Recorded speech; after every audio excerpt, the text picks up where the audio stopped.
One of the reasons why Kenya's request to the United Nations Security Council to defer the ICC cases for 1 year hit a snag was because the two sides of the coalition government were not in agreement over the proposal.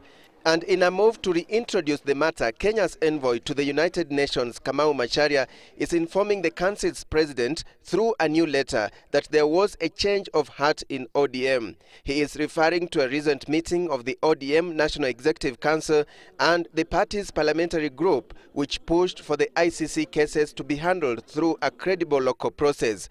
He says, quote, "I believe this development is of material importance to Kenya's appeal to the Council," end quote. Macharia is asking the Council to hold an open meeting to further consider Kenya's request for deferral. However, ODM Secretary General Professor Anyang' Nyong'o wrote back to the Council's president stating that the party's position had not changed. The UN Security Council can only approve the request if the ICC process is a threat to international peace, but most council members are of the opinion that Kenya has been unable to prove this. ODM does not support a deferral of any kind.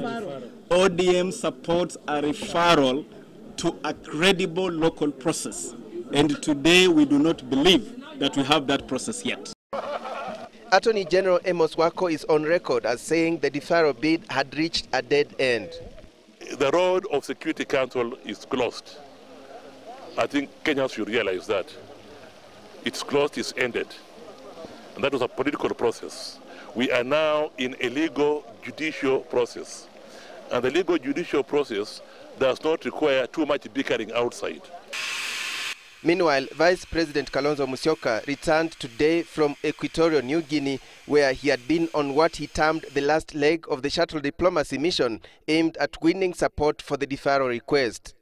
Both President Obiang and President Bongo were very clear that Kenya should be allowed to set up this local mechanism in order to ensure justice for victims of the post-election violence, as well as justice for those who find themselves accused. ODM has dismissed the shuttle diplomacy missions led by the Vice President as a waste of taxpayers' money. Alex Chamwada, Citizen Weekend, Nairobi.